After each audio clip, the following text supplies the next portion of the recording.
What's going on, gamers? It's your boy Diggs Gaming. Welcome back to Off Hunting's Gaming News. And we've got a few things to talk about with Activision to start things off. So we're just going to start it off right now. First things first, Activision Blizzard board of directors and shareholders and Microsoft board of directors have approved the Microsoft Activision sale. And that deal is now expected to go through June 30th, 2023. Now, for those that were still wondering if this deal could not go through, I think that pretty much answers the question. This deal is just 99.99% gonna go through.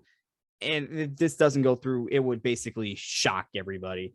I mean, you got the board of directors and shareholders approving it. And with the shareholders, I think the number was like 98% that voted yes on this. So very few shareholders from Activision said no on this. And on the FTC investigation, that's looking good. So we should expect this deal to close again, June 30th, 2023. So we're still over a year from it. But because that it's been approved right now, this deal is almost guaranteed to go through right now. The National Labor Relations Board has given Raven Software the okay whether to unionize or not. Raven Software, I believe it's the QA workers from Raven Software that decided that they wanted to try and form a union. Now, for those of you that don't know, QA, quality assurance, they pretty much just make sure a game is working. That's pretty much what they do. They test the quality of the game. And really, with this going on, it doesn't really shock anybody, the fact that Raven wants to unionize, because Sir Meliodas has talked about this a lot. And he's just said that Raven Software, they basically have been put on Call of Duty, just support for Call of Duty. And he's just keeps saying that Raven Software is just too talented to just put on Call of Duty. And this is going on for just about every single Activision developer, with the fact that every single developer is working on Call of Duty. And doesn't really shock me the fact they want to unionize just with that and the lawsuits going on there. And now they have been given the okay whether to unionize or not. And you would expect them to vote yes for that. So right now, Raven Software just got a big win on their union, because they've been fighting Activision on this for a while now. And when Microsoft got asked about this, they said that if they decide to unionize, they will accept it when the deal does go through. So Raven Software, it's a big win for them and their potential union, and now they can vote on it, and it would be expected that they're going to vote yes to unionize. Last thing from Activision is they just had a financial call this week, and they gave some updates on some games, and they also revealed the logo for the next Call of Duty game, which is a sequel to 2019's Modern Warfare. And basically what this is, it's just an M and a W with the last line of the M and the first line of the W making the Roman numeral for 2. So it's a pretty basic logo, but it did get gamers very, very excited about it. Those that are just big Call of Duty fans, they got very excited about this. And about the game, Activision said that it's going to be the most advanced experience in franchise history, whatever that means. And you have to wonder, what do they mean by that?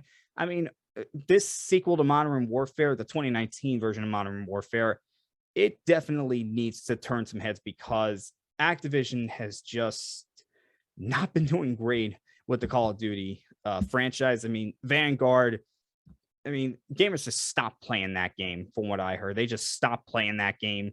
And it's just getting to the point where they're all basically the same every year. So if they can change it up with Modern Warfare 2, the sequel to 2019's Modern Warfare, I got to stress that enough, then maybe, but I don't know. At this point with Call of Duty, you just expect the same thing every year. And it's going to be that until proven otherwise. And also they said that there's going to be a new free-to-play Warzone that's going to be revealed later this year. That's going to be built from the ground up. Okay, we knew that they were going to make a new free-to-play Call of Duty, but we didn't know if it's going to be another Warzone or if they're going to do something different. Well, now we know it's going to be another Warzone. Okay. I don't know. I don't play Call of Duty, so I don't know how to feel about this. And lastly, Diablo Immortal, that mobile game that was revealed a few years ago that had some of the most hilarious reactions, where you had one person from the audience asking if this was an early April Fool's joke, and then you have people from Blizzard asking the question that you all have phones, but yeah, that's just funny every time. Well, that finally has a launch date, and it's going to be launching June 2nd, so about a month away. I don't know who's excited about this, because it did get a lot of criticism, to say the least, from gamers. So anybody excited about Diablo Immortal? That's going to be launching June 2nd. At this point, I think everybody's just waiting on Diablo 4 and the remake or remaster of Diablo 2. I don't know how many people are waiting for Diablo Immortal, but I just thought I'd mention that. A big feature for the PS5 dropped this week. VRR, variable refresh rate, has finally dropped. Now, what's interesting is this was not added in an update. It looks like what happened was they probably added it in the last update, and then they finally turned it on this week. And PlayStation also revealed a list of games that are going to support it. And the list is Astro's Playroom, Call of Duty Vanguard, and Black Ops Cold War, Destiny 2, Devil May Cry 5 Special Edition, Dirt 5, Godfall, Spider-Man Remastered and Miles Morales, Ratchet & Clank Rift Apart, Resident Evil Village, Tiny Tina's Wonderlands, Tom Clancy Rainbow Six Siege, and Tribes of Midgard.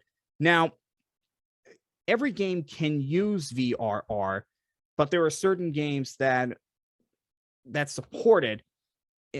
Every game can use it, but you can optimize it for certain games, and that's what they did. And you see there's 3 Insomniac games on it, and I've heard from people that have been using VRR with these games, and they just say it looks absolutely amazing. You've seen people saying that they're getting up to 120 frames with VRR. And for those of you who don't know what VRR is, I'm not going to get into the big details about it, but basically it just makes a game run smoother, and that's why you might want to use that on your game. Now, every game can use it, but for some games, you might not want to turn it on, because there could be some issues if you do use it with that game. So just keep an eye on what games are better to use with VRR than others. And like I said, with this list, if you play any of these games that I just mentioned, definitely want to use the VRR if you have a TV that basically supports VRR. So yeah, this was a big feature that everybody had been waiting for the PlayStation 5, and it's finally here. So if you have been waiting for this and you haven't used it yet, go ahead and check it out. Next up, PlayStation has set up a game preservation team. Now, Garrett Fredley, I'm hoping I said that right, who was an engineer for a Canadian mobile developer, Kabam, had joined PlayStation as a senior build engineer, and he tweeted that he was one of the initial hires for the newly created preservation team, and people got excited about that. Now, just to clarify, this doesn't necessarily mean that they're going to be working on like emulation for PS3 games or anything like that. Just means that they are going to preserve games, basically. Just preserve the source code. That way games are not lost to time, because we have seen that, especially with some of the older games from the PlayStation 1 era. I mean, those source codes are gone. And a great example of this is the Spyro trilogy, the original Spyro trilogy. When Toys for Bob was making the Reignited trilogy, they asked Insomniac for the source codes. Insomniac lost the codes. They didn't have the codes. So Toys for Bob had to scramble to figure out how they were going to basically remaster this game without the source codes. Now they figured it out, but it took probably a longer time to make this game. Had they had the original source code, probably could have done this game quicker than, because remember, the game had to be delayed 2 months, and yeah, and part of that had to have been from them not having the source codes. So having this preservation team that can preserve these games, make sure that the source code is there for future generations. I mean, that's big. That is big. And it's something that a lot of gamers just get concerned about, preserving games that way they are not lost to time, because again, there are games that their source codes are lost to time. And it is sad the fact that it took this long to really see that it was a problem, but now we have a preservation team that's being set up. That is a win for everything right now. It's a win. Next up, updates from the new look PlayStation Plus. Now, PlayStation Plus Extra Premium, if you subscribe to one of those, you get like 400 plus PlayStation 4 and PlayStation 5 games. And PlayStation revealed this week that new games are going to be added to the service every single month. And yeah, I think that was something that gamers weren't entirely sure if that list was going to grow or if it was just going to be those just for the just a fixed list that was never going to get that was not going to get updated as much. But new games are going to be added there every month. Not sure if games could be taken out of there. We don't know about that, but that's a pretty good thing for PlayStation to announce, to clear that up as to what's going on with that list of games.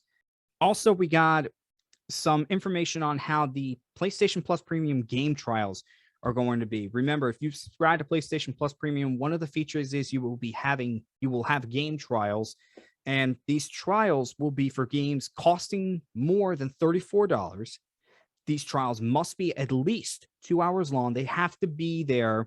The latest that a developer can put a trial up is 3 months after the game's release, and it has to be up there for at least 12 months. That is absolutely amazing for gamers. This is very, very big for gamers. I mean, you have a 2-hour trial for a game, and you can tell if you're going to want this game or not. Now, some developers are probably not going to be happy with this because it could cause gamers to just play the trial and not buy the game. But pretty much, if you make a good game, gamers are going to want to buy them. So I don't know how much of a problem this is going to be. You make a good game, they're going to want to buy it. So I wouldn't really be too concerned about that. But then again, I'm not a game developer. I mean, what do I know? But yeah, this is just a big win for gamers. It's very, very pro-consumer.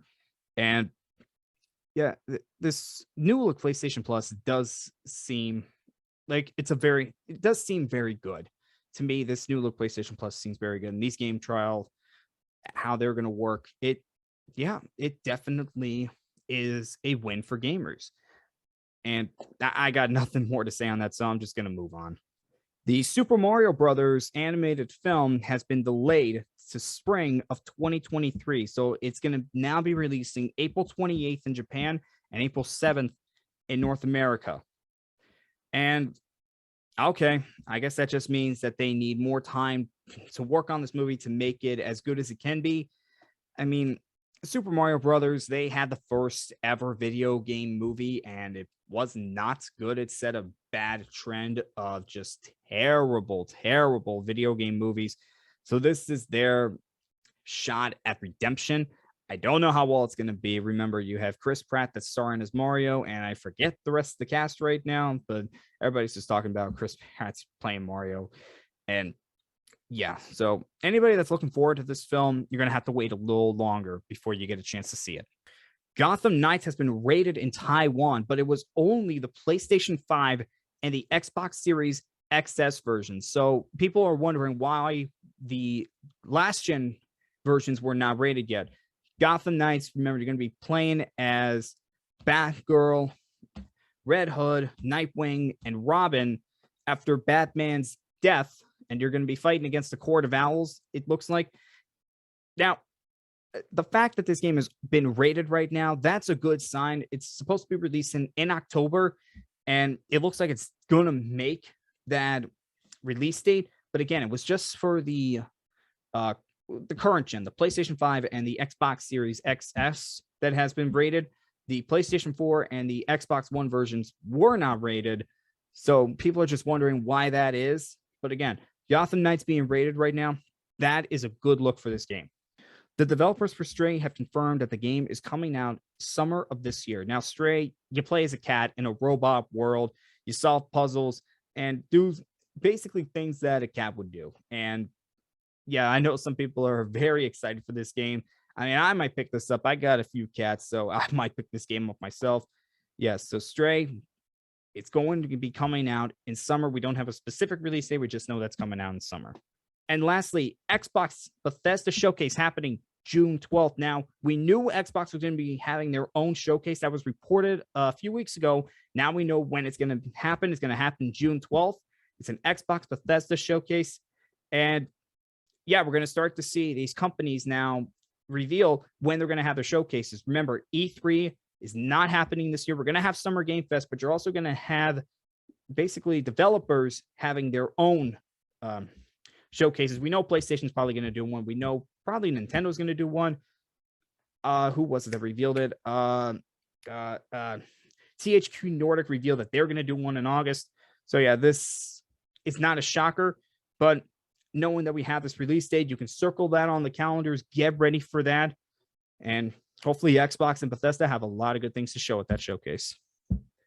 All right, guys, that was the gaming news for this week. As always, I'm Diggs Gaming, and I will see you guys next time.